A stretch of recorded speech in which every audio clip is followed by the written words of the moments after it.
Hello दोस्तों, नमस्कार, जय माता दी। दोस्तों, आप सभी लोगों को पता है कि छठ का पर्व आ चुका है। तो आज हम इस वीडियो में आपको बताएंगे छठ पूजा किन महिलाओं को नहीं रखना चाहिए, छठ पूजा के दौरान कौन सी गलती नहीं करना चाहिए, छठ का व्रत रखते समय महिलाओं को सिंदूर लगाते समय किन बातों का ध्यान देना चाहिए। यदि आप पहली बार छठ का व्रत रख रही हैं, तो व्रत को कैसे रखना है, सभी जानकारी इस वीडियो में देने वाले हैं। तो चैनल को सब्सक्राइब कर ले और वीडियो को लाइक जरूर करें। दोस्तों, छठ पूजा के पर्व में भारतवासी बहुत आस्था रखते हैं। यह व्रत संतान की लंबी आयु के लिए रखा जाता है। बता दें कि इस व्रत के लिए 36 घंटे का निर्जला व्रत रखकर पूजा की जाती है।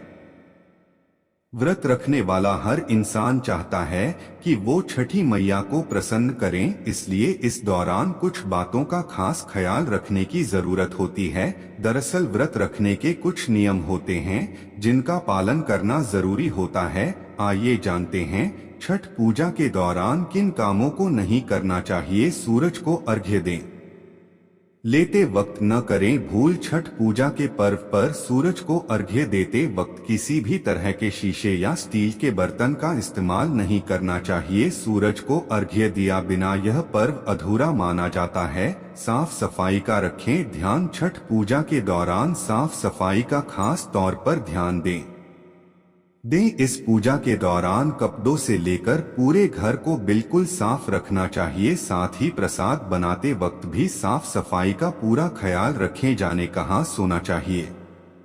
छठ पूजा के दौरान जो भी व्रत रख रहा है उसे पलंग पर नहीं सोना चाहिए। ना पलंग बल्कि चारपाई आदि पर भी सोने की मनाही होती है। इस व्रत के दौरान फर्श पर सोना चाहिए। सामग्री का जरूर रखें ख्याल। छठ पूजा के दौरान सामग्री का विशेष तौर पर ख्याल रखें।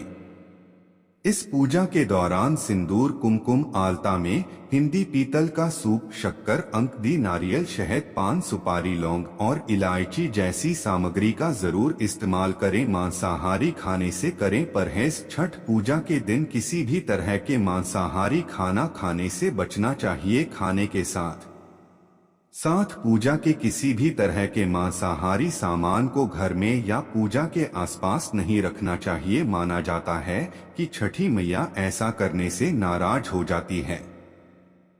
छठ पूजा पर महिलाओं के मांग में सिंदूर भरने के पीछे कई मान्यताएं हैं। मान्यताओं के मुताबिक जो स्त्री अपनी मांग के सिंदूर को बालों में छुपा लेती है, उनका पति समाज में भी छुप जाता है। पति को वह सम्मान नहीं मिलता जिसके वह हकदार होते हैं। इसी कारण महिलाएं लंबा सिंदूर लगाती है ताकि पति की आयु बढ़ने के साथ ही उनका सम्मान बढ़ेगा।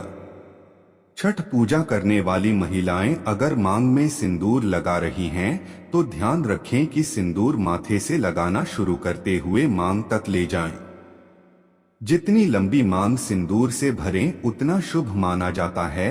कई महिलाएं नाक से लेकर पीछे मांग तक सिंदूर भरती हैं। मांग में सिंदूर भर अपने को लेकर यूपी बिहार में अलग अलग मान्यताएं हैं। मांग में सिंदूर की लंबाई पति की लंबी उम्र का प्रतीक है। महिलाएं छठ पूजा के दौरान पीला सिंदूर जरूर लगाएं। छठ के पर्व में नाक से शुरू करते हुए सिंदूर लगाएं और मांग भरे सिंदूर गाढ़ा होना चाहिए। सिंदूर लगाकर के लिए माचिस की तीली का इस्तेमाल कर सकती है। सिंदूर महिलाओं के सुहाग की निशानी होती है और पति की लंबी आयु का प्रतीक है। सुहागिन के 16 श्रृंगार में से एक सबसे अहम सिंदूर है जिसका पूजा में होना अनिवार्य है। 36 घंटे का यह कठिन निर्जल व्रत गर्भवती, धात्री एवं मधुमेह से पीड़ित महिलाओं के स्वास्थ्य के लिए हानिकारक हो सकता है। उनका कहना है कि व्रत रखना अपरिहार्य हो तो गर्भवती एवं धात्री महिलाएं बीच में पानी एवं जूस का भरपूर सेवन करें ताकि शरीर में जल स्तर बना रहे। ऐसा न करने पर तमाम दुष्परिणाम संभावित हैं। उन्होंने सामान्य व्रती महिलाओं को व्रत के प्रारंभ होने के पूर्व भरपूर मात्रा में पानी एवं फल के जूस का सेवन करने की सलाह दी है।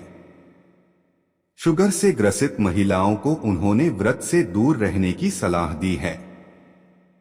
व्रत तोड़ दिया पाने की दशा में उन्होंने व्रत प्रारंभ होने के पूर्व दवा का सेवन न करने को कहा है। व्रत तोड़ देने या पारण के दौरान उन्होंने शुगर से पीड़ित महिलाओं को हल्का खाना लेने को कहा है। पारण के दौरान या बाद में दवा का सेवन करने को कहा है। चेतावनी दी कि विराट टूटते ही शुगर की दवा खाली पेट कदापि न लें। व्रत कथा दिवाली के 6 दिन बाद मनाया जाता है। छठ के महाव्रत को करना अत्यंत पुण्यदायक है। छठ व्रत सबसे महत्वपूर्ण रात्रि कार्तिक शुक्ल षष्ठी तिथि को होता है। सूर्योपासना का महापर्व 4 दिनों तक मनाया जाता है। छठ पर्व के लिए कई कथाएं प्रचलित हैं, किंतु पौराणिक शास्त्रों में इसे देवी द्रौपदी से जोड़कर देखा जाता है। मान्यता है कि जब पांडव जुए में अपना सारा राजपाट हार गए तब द्रौपदी ने छठ का व्रत रखा था। द्रौपदी के व्रत के फल से पांडवों को अपना राजपाट वापस मिल गया था। इसी तरह छठ का व्रत करने से लोगों के घरों में समृद्धि और सुख आता है।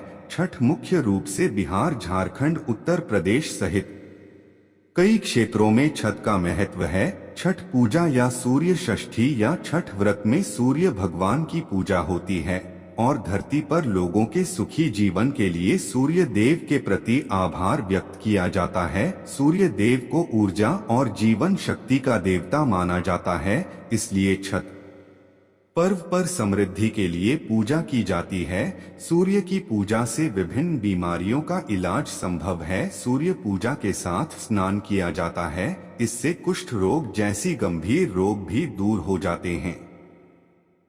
छठ पर्व परिवार के सदस्यों और मित्रों की लंबी उम्र और समृद्धि के लिए भी मनाया जाता है। एक पौराणिक कथा के अनुसार लंका विजय के बाद रामराज्य की स्थापना के दिन कार्तिक शुक्ल षष्ठी को भगवान राम और माता सीता ने उपवास किया और सूर्य देव की आराधना की। सप्तमी को सूर्योदय के समय पुनः अनुष्ठान कर सूर्य देव से आशीर्वाद प्राप्त किया था। एक अन्य मान्यता के अनुसार छठ पर्व की शुरुआत महाभारत काल में हुई थी। सबसे पहले सूर्य पुत्र कर्ण ने सूर्य देव की पूजा शुरू की। कारण भगवान सूर्य का परम भक्त था। वह प्रतिदिन घंटों कमर तक पानी में खड़े होकर सूर्य को अर्घ्य देता था। सूर्य की कृपा से ही वह महान योद्धा बना था। आज भी छठ में अर्घ्य दान की यही पद्धति प्रचलित है। कुछ कथाओं में पांडवों की पत्नी द्रौपदी द्वारा भी सूर्य की पूजा करने का उल्लेख है। वे अपने परिजनों के उत्तम स्वास्थ्य की कामना और लंबी उम्र के लिए नियमित सूर्य पूजा करती थी। एक कथा के अनुसार राजा प्रियंवत को कोई संतान नहीं थी। तब महर्षि कश्यप ने पुत्रेष्टि यज्ञ कराकर उनकी पत्नी मालिनी को यागयाहुति के लिए बनाई गई खीर दी। इसके प्रभाव से उन्हें पुत्र हुआ, परंतु वह मृत पैदा हुआ। प्रिय पुत्र को लेकर श्मशान गए और पुत्र वियोग में प्राण त्यागने लगे। उसी वक्त भगवान की मानस कन्या देवसेना प्रकट हुई और कहा कि सृष्टि की मूल प्रवृत्ति के छठे अंश से उत्पन्न होने के कारण में शक्ति कहलाती है। राजन, तुम मेरा पूजन करो तथा और लोगों को भी प्रेरित करो। राजा ने पुत्र इच्छा से देवी षष्ठी का व्रत किया और उन्हें पुत्र रत्न की प्राप्ति हुई। यह पूजा कार्तिक शुक्ल षष्ठी को हुई थी। इस पर्व को स्त्री और पुरुष समान रूप से मनाते हैं। छठ पूजा 4 दिवसीय उत्सव है। इसकी शुरुआत कार्तिक शुक्ल चतुर्थी को तथा समाप्ति कार्तिक शुक्ल सप्तमी को होती है। इस दौरान व्रतधारी लगातार 36 घंटे का व्रत रखते हैं। इस दौरान वे पानी भी ग्रहण नहीं करते। छठ पर्व बांस निर्मित सूप, टोकरी, मिट्टी के बर्तनों, गन्ने के रस, गुदा चावल और गेहूं से निर्मित प्रसाद और सुमधुर लोक गीतों से युक्त होकर लोक जीवन की भरपूर मिठास का प्रसार करता है। यह मुख्य रूप से पूर्वी भारत के बिहार, झारखंड, पूर्वी उत्तर प्रदेश और नेपाल के तराई क्षेत्रों में मनाया जाता है।